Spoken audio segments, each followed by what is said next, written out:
Hi YouTube, I'm out here in nature because that's where my value is, to make videos. And I encourage you also to do more things outside of the norm of society. Bring a little bit of creativity and flexibility to your mind, and don't always go after what is normal in society. You have to wear a tie or a suit and stay at home doing the Zoom calls so the people think that you are a certain kind of person, because we want to follow our excitement with no insistence on the outcome, as Bashar says. And today we're going to talk about the trust score. This trust score was taught to me by Mark Freeman, and we're going to talk about how to build trust in yourself. And in addition, on the same foundation, we're going to talk about how to build self-love. All right? And it's going to be completely different than you learned it on the internet a lot of times, because the brain actually works in so many different ways. All right? So let's take an example. Let's say when you were a child, you were bullied. Or when you were a child, you had trauma, you were abandoned. Or when you were a child, you were judged constantly. Or you didn't have good parenting. And then later on, you have the problem that the programming came with you, because as a child, your spirit is so open, right? Your parents are the closest people to you. So your spirit is so open, and you take on everything like a sponge, and you take on everything as the truth. And because of that, you think you're not good enough to do your projects. You think you're not good enough to do your podcast. You think you're not good enough to do TikTok videos and all kinds of things, because the brain says, we're not ready yet, we're not good enough, we're just not as special as the other people. And those things come all from these trauma patterns, and they've been regurgitated in your brain over time. And then in addition, because you had those belief systems, you were avoiding a lot of certain situations that regurgitated those belief systems in addition. All right? So now that we laid the foundation where a lot of people have these trauma patterns from the past, now we have the question, of course, how do we break that? Because that's what you guys want to know, right? So what you want to know is that the brain is your best friend. It's like a guard dog, like Mark Freeman would say. It's at the gate of your consciousness, and every time something comes up that it learned from your past, from your trauma past, to be dangerous, it starts barking. It's like danger, out, danger, right? And a lot of times that danger is not real danger. It's just the brain giving you thoughts and emotions that will protect you, that will make you stay in bed, that will give you, for example, anxiety or depression, because then you stay in bed and you don't go out there and do those social events. You don't go out there and do those projects. You don't go out there and do that social media that is actually your passion. Not because the brain is mean, but the brain is your friend. And I want you to know, and this is really, really important to understand, okay? This is really important to understand what I'm about to say. The brain is not giving you truth. It's not giving you logical things. What I mean with that is the brain doesn't even know what it's saying. It's only reacting to what you've been reacting. It has an entire data bank of thoughts and emotions that you've been reacting to over all your life, right? All your life, you've been reacting to certain emotions, maybe guilt, maybe anger, maybe certain thoughts. And that's the thoughts exactly and the emotions the brain just brings up in an amazing combination with pictures and emotions and feelings. So you are really reacting to it. Because if the brain just gives you thoughts like dolphin or seagull or unicorn, you're just like, oh, it's just thoughts about unicorns, but I'm still going to do the project that I wanted to do. I'm still going to do my painting project. I'm still going to do the things and share them on social media and know that I'm good enough.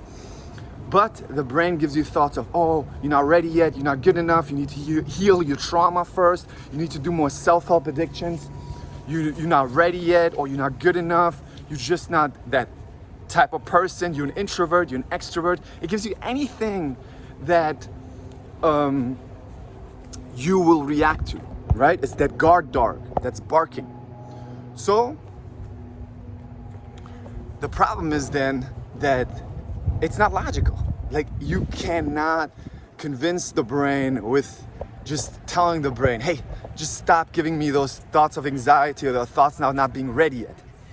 You have to show the brain that you trust yourself. And this is where we want to change our relationship with our brain, because you've been seeing the brain, so to say, as the leader, because you identified with those thoughts. That's important to understand. Cognitive diffusion is the differentiation between you and your brain, okay? Most people are completely identified with the brain. They identified with the thoughts. They identified with the emotions. And then they just constantly react to those thoughts and emotions. And that's what's happening in an addictive relationship, where jealousy comes up and you just keep reacting to them, keep chasing that person. Or in social anxiety, where you're in bed and the brain gives you anxiety, so you don't go to the social events, so you're still reacting to emotions, right? So what you want to understand is that the brain is like a little child that's screaming from the past of things that it still thinks are dangerous. So it's screaming, no, we're not good enough, we cannot do this project, we're not good enough. And you let it drive. You let that little child drive your car in the direction where it says we're gonna go, and you just follow. Oh yeah, it's scary, because you identify with the child, you identify with the thoughts, you identify with the emotions. And what you want to do is you want to have cognitive diffusion, which means you want to have the differentiation between you and your brain. And a great tool to do that is to say the thoughts, the emotions, say.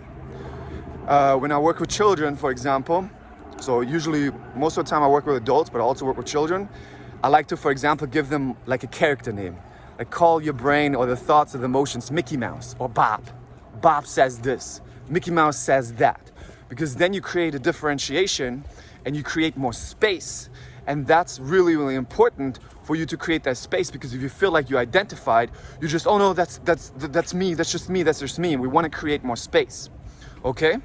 And then we want to understand the concept that it's like the little child that's screaming. And now you, instead of letting the little child drive, you want to take that little child by the hand. And here's an important part. Do the things that support your life. Do the things that you value. Do the things like physical fitness, building your business. Make it about actions. We want to change from the emotional and thought addictive engine to the valued action engine. And that's where you want to take the little child with you, right? You want to take it with you, and the child's going to be screaming. It's not going to be like, oh no, we're not ready yet. And you're like, oh, we're posting this video anyway. Oh, we're going to this event anyway. And it's not going to stop screaming for a while.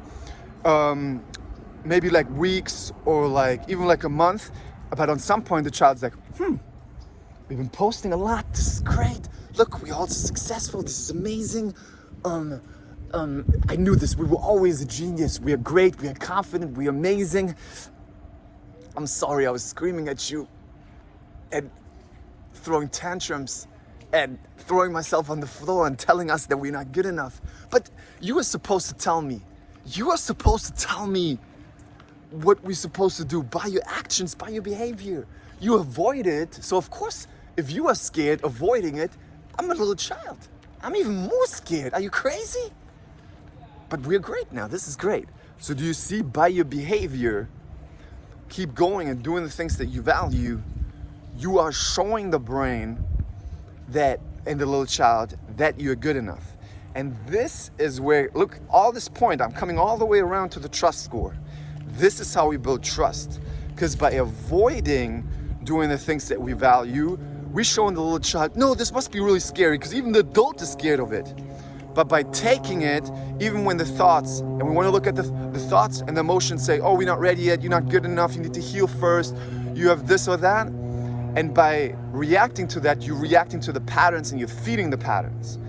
But by saying I can have these emotions, I can be okay with being uncomfortable and do the things that I value, you are building the trust score up. You're showing the little child that there's nothing to be feared of. Yeah, in the beginning for a month or whatever time it is, it will still scream and scream and scream for some time, but over time it will learn by your behavior. And here's the really important part that a lot of people do wrong and they forget, they don't know about mindfulness. Listen, if I say mindfulness now, without the mindfulness equation, this is not going to work, and I'll tell you why. Even if you're doing those actions, of doing the things that you value, if the pattern comes in your head, because we cannot control the thoughts or the emotions come up and they come in. We don't have control over them coming in, but you have control over if you talk back to them. And if you are still talking back to them, right? Give you an example. Let's say jealousy comes up. You're in a relationship, jealousy comes up. And the brain says, oh, you need to check on if they cheat on you, grab the phone. And you're like, oh no, right, we don't do the compulsion anymore. We don't do the action of grabbing the phone. I'm gonna go do something that I value, which is going to the gym. And I'm just going to the gym. But if the thoughts come in, which is no, it's fine, the pattern, the kid's still gonna scream, come in and says, oh no, what if they cheat on you? That's okay. We cannot control that, right? But if you talk back, oh yeah, that's right, when are they usually coming home? Maybe I should talk to Sarah, maybe I should say this, maybe I should say that. You're feeding still in your head the pattern. You're talking back. That's why it's so important to bring your brain back to the present moment. When you go to the gym, you're on your way, you walk. When you walk, you walk. When you talk, you talk. When you're in the restroom, you're in the restroom. You're not on the phone scrolling, right? You bring your brain back. And that doesn't mean that when you say mindfulness once, then the brain's like, oh yeah, we're doing mindfulness. No, you already trained this over years and years and years talking back to your brain. So after 2 minutes, the brain's like, if we're not doing this mindfulness thing, here's some more thoughts, here's some more emotions that I know you react to. Remember, it's not logical. It will give you anything. And you have to be like a training. You will see how your brain will change. It's so amazing. When I started to do mindfulness, like I didn't recognize myself anymore after some time. It's so beautiful. You bring your brain back to the present moment. You bring your brain back to the present moment and do the things that you value. And that's how you show your brain inside that you don't feed the patterns, and outside because you're not doing the compulsions anymore. Outside compulsions, like when you wake up in the morning, anxiety comes up, thoughts are coming up, and you like reacting to the emotional and thought and addictive engine by grabbing the phone and trying to make the feeling feel better. See how you are reacting to the emotions and thoughts instead of proactively acting on your values. You want to proactively acting on your values, right? And we want to put the values outside of our heads. So that's why I always tell my clients in the first session I see them, get a whiteboard from Amazon. I don't have any affiliations with whiteboard, so maybe I should get them because I'm sponsoring them so much. Get a whiteboard, a big one with an easel that you put in your bedroom so you fall over, so it's right in front of you. And you write outside of your head, proactively, the actions that support your life, right? And in following videos, we can talk more about valued actions. But trust me, a lot of you already know. You already know the things that support your life. The physical fitness, going to the gym, the relaxation, going to massage, going to sauna, going to the beach, the meditation, the building your business, the building your social media, the building your relationships, doing actions, making it about actions, not about emotions in relationships. And even when you're with a partner, building valued actions together, right? And if you put them outside of your head on a whiteboard, it's so beautiful because even if you wake up and there's thoughts and emotions, you see the whiteboard, oh, yeah, that's right. I'm going to the gym mindfully. I'm making breakfast mindfully, okay? So this is all together video. I did it outside. It was a little bit windy here in this beautiful nature. If you have any questions, put them down in the comments in the video. And yeah, I'll talk to you soon. Bye-bye.